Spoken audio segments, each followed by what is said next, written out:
Well, hello everybody, my name's Nick C here and welcome to a special edition of Latest with Nick C, or whatever show that you have in front of you. It could be something completely different, but yes, I'm actually recording from Tuesday the 24th of September 2024. I'm being very, very honest there.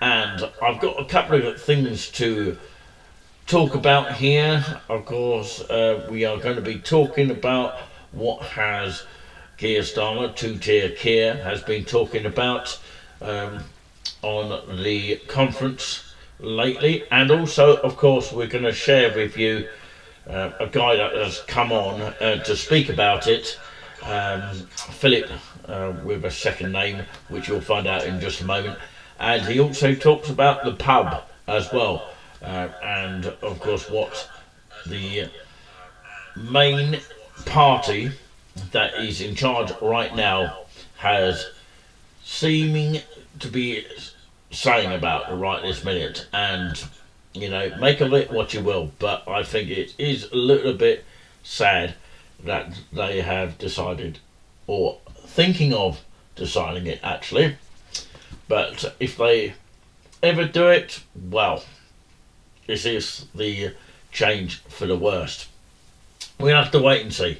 But we're going to go to some clips which have been taken from the Dan Wootton Outspoken show of today, which is an hour show, and of course you can actually go on Substack, and obviously you have to sign up to Substack, and of course a membership is about £5 a month to continue watching.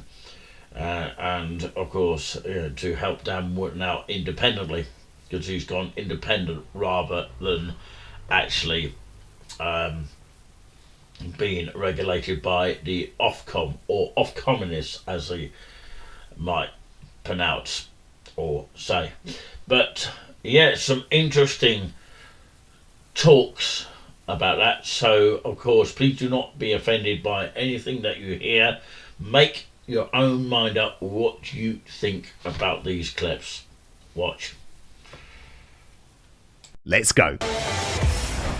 No spin, no bias, no censorship. I'm Dan Wootton. This is Outspoken Live episode. So is the party right to shut out some of the country's most popular figures who have defied cancel culture? I'll give my verdict in the digest next. Number 58, Dr. Philip Casale from the New Culture Forum weighs in. Also coming up on the show today, Home Secretary Yvette Cooper claims so-called rioters after the Southport massacre were racist, while the loser Prime Minister fluffs his big line during a dire keynote in Liverpool. Immediate ceasefire in Gaza, the return of the sausages. Immediate ceasefire in Gaza, the return of the sausages. And why is Prince Harry in New York spouting word salads even without Meghan Markle by his side? You can register to watch on our own website right now, www.outspoken.live. You know it's a safe space, free of censorship, and your support at just £5 a month not only gives you 30 minutes of extra content every single weekday, it allows me to continue making this independent daily news show. But think about this. If Donald Trump had excluded such supporters from the Republican Party, there'd be no Marjorie Taylor Greene, or Carrie Lake, or Steve Bannon, or Dan Bongino, or Tucker Carlson. So I'd argue there's an opportunity here, especially with the death of the MSM coming and the independent sector thriving, to shift the Overton window. So many of you were disappointed when Richard Tice made it clear to me on Friday after Reform's barnstorming conference that the party has no intention of doing that. Tommy Robinson hosted the Uniting the Kingdom march, and it was a very peaceful event, and lots of folk went, and actually lots of Reform UK supporters went. There was no trouble whatsoever. Are you saying that if you attended that Tommy Robinson Uniting the Kingdom march, or maybe posted on X in support of that march, that you would not be able to stand for Reform UK in the future? I haven't said that, but we have a list of entities that if you've been a member of, then that would prevent you from being a member of reform or standing. We're very robust on that. We want nothing to do with Tommy Robinson, and we want to aim to be a credible challenger, to be the next governing party. And making his return to Outspoken today, I am so happy to be joined by one of the few voices of sanity in academia. Philip Casale is a cultural historian, author, political commentator, and a senior fellow at the brilliant New Culture Forum. Philip, I am so glad to have you here today. This is really interesting, isn't it? The divide in Reform UK. And I thought Katie Hopkins was incredibly reasonable. She's saying she does support Nigel, she does support reform, but she's wanting to make it clear to her supporters she would be there if she could. But for whatever reason, she feels like she's been rejected by the party. Where do you stand on this one? Hello, Dan, by the way. It's lovely to see you. Great to see you. It feels as though we're at a kind of watershed moment for reform at the moment. And the things they do over the next few weeks are going to be really important. They're going to set out their stall, if you like. They're trying to take our pint away. So let them do it. Let them do all of these crazy things. They'll come a cropper sooner rather than later. But we must remember the issues are so damn serious. They are. Indeed, and these are all distractions and diversions. And I will point out, Philip, who is the pub most connected with?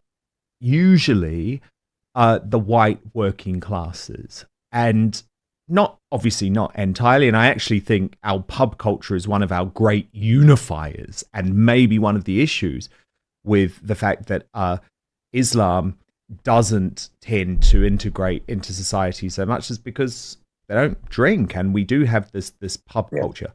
But I would say it just always feels like under this new government, it is the white working classes who are targeted time and again. Yes, it's on every level. So I mean, I was quite staggered at this ridiculous piece of kind of foolishness. But you just see it in every kind of way, and it's as I always say, this isn't just about two-tier policing; it's about two-tier everything. And our experience of life in this country is slowly being removed from what is an historical cultural experience of life, that continuity from our parents. There's something really special about, going to the pub for the first time with your dad when you're 18, for example. There's something cultural. I think there is a particularly large and growing demographic in this country that dislikes all of these things that are connected, because they don't participate in them, connected with one, white working class men, but also the historic continuity of the culture and what the left and the Islamists embed together. My God, that's an unholy alliance that is going to end in tears. But what they want is to take these things away from us. But it's taking our identity away from us. The Great British Pub is very much part of the British identity, and it must continue. It really must. It really must. But unfortunately, I think it is under serious threat. Philip Casale, what an absolute pleasure it has been to have you back on Outspoken. One of the only sane voices, it seems, in academia these days, and also a fellow at the brilliant New Culture Forum. Thank you so much, Philip. Speak soon. Thanks, Dan.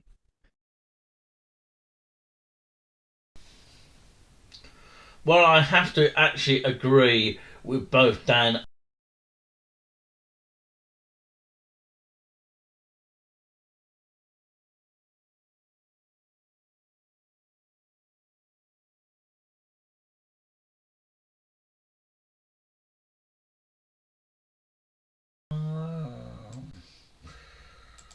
All right, okay. Hopefully you can hear me now. It's a little bit echoed, but hopefully it won't.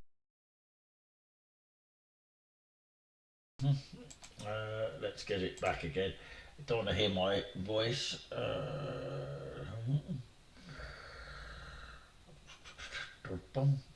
Am I coming out echoed? That's the main thing. That's just the audio bit, isn't it? So yeah, it was great, isn't it? Even though I'm coming out a little bit echoed here, I do apologise about that. So yeah, all I can do is try and sort that out. Audio input, that's the one I'm looking for. Oh no, that's the not. I keep muting myself here. It is strange, isn't it? There you go. Let's turn that off. That's probably what's causing it. Oh, I can hear myself perhaps now. So I do apologise. I get hearing a lot of echo there. Oh, I still shouldn't be getting any echo. Oh, yeah, that's because I'm on my. I would say, oh god, it's on the actual YouTube itself. Do you know what? Of course, I should carry on here because I just want to let everyone know that I can be heard on this microphone now. Now, the problem I had on TikTok just a minute ago, or just about half an hour ago, is that the fact that I have been yet again given a strike, or just a day strike, I think, because there was some content on the screen that, of course, I did not know that this was not allowed, although I have checked the rules now. You're not allowed to put anything from other channels on to your TikTok program, which I find very strange. This is TikTok here, and I'm very, very angry with this because they've got a video section and you're not allowed to put it on there. You're not even allowed to put your own content on there. What the hell is going on? So, yeah, TikTok need to, tell us why they're not allowing us to put the videos on when they can't even allow original content made by yourself. So how do you get around that? Okay? If you put the content on yourself and you put your own video to show everyone else what you have made, how can that be wrong? But anyway, of course, that is another thing. They seem to be striking on a lot of things. So, thank you everyone that has tuned in, by the way. I really do appreciate that. It's been marvellous that you are all tuning in at this time of the morning. But how interesting, to say the least, here.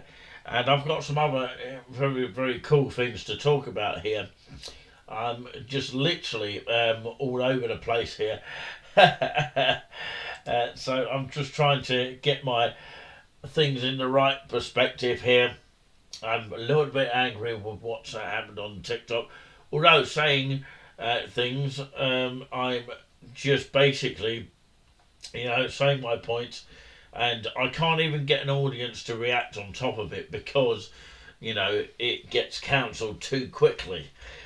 So, yeah, TikTok is one of those things.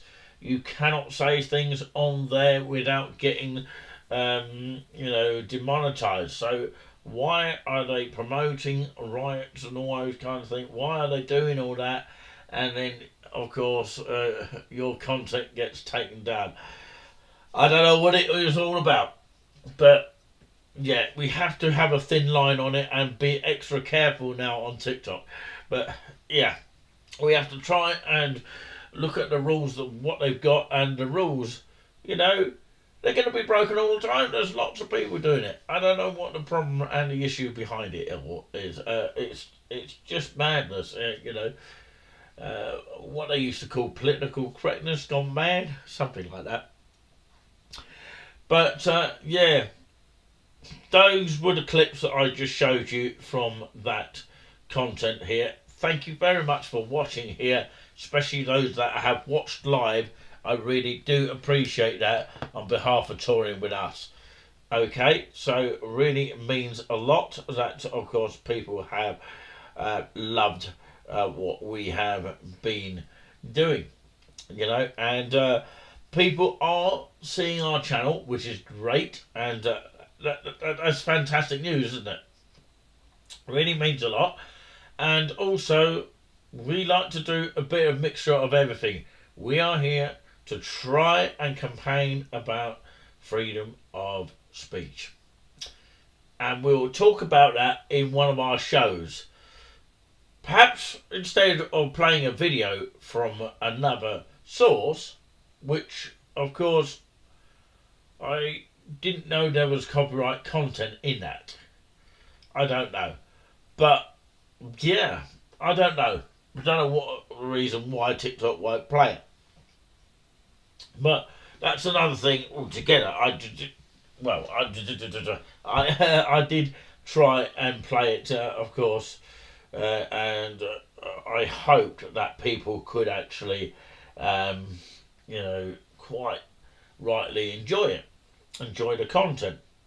So thank you everyone that has subscribed to us. At least 815 of you have now subscribed, which is great. It's growing and growing and growing and growing and growing like a rowing machine or like a sewing machine used to do, like that each time.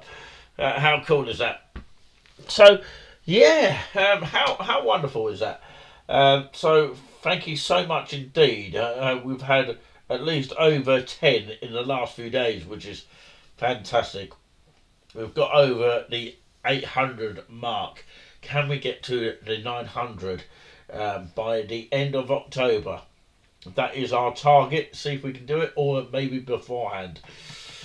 That would be absolutely superb if we were able to get that sort of far.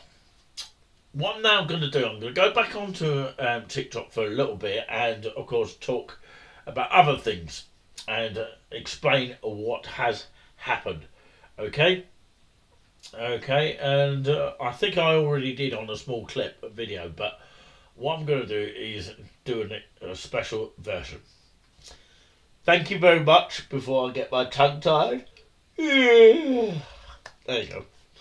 That said it, isn't it? Indeed. So there we go. Hopefully you've howled. What the hell am I talking about? It is, of course, late in the morning, but I won't be up all night, by the way. What I'm going to say now is I hope that I've made my piece understood today. It has been Nick C with the latest with Nick C, which, of course, I couldn't do on the TikTok because it wouldn't let me for some reason. I don't know what the reason behind it, and so far YouTube has let it stay as it is. Touch wood, it stays. But anyway, of course, yeah, hopefully we don't get as much strikes. We only get the silly ones with copyright, of course, which deems to be someone else's song when it's an out of copyright tune, when of course it seems to match with someone else. They think it's their song when anyone else can use the original of the copyright sound. Say for example when the Saints or Cinnamon or something like that, or Spiritual, and they think it's their own music. Basically, an out of copyright material means that anyone can use it as long as it's over 70 years. Okay, it's got to be 70 years, and that's the simple solution. If it's not 70 years, it's still in copyright, okay? But anything after that, forget it. Anyone can use it. Alright, okay? And anyone can make money on it at that point. Alright? So, I don't know how out of copyright can be copyrighted. It's very, very strange sort of times that we are living in. But anyway, we'll leave that racing for your mind. I'm going to come off YouTube and go onto TikTok now. That's the time that we do that. And thank you very much for watching. Till next time, take care.